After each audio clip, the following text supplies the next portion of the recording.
Hello guys, in this video I am going to show you how to auto-log the MetaMask application.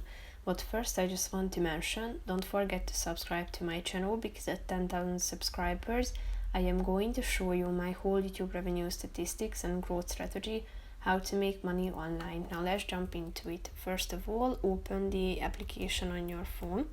Click on the menu icon that you can find in the upper left corner of the screen. Tap on settings down below, then click on security and privacy, which is the second option, and here you should scroll down to the auto log section.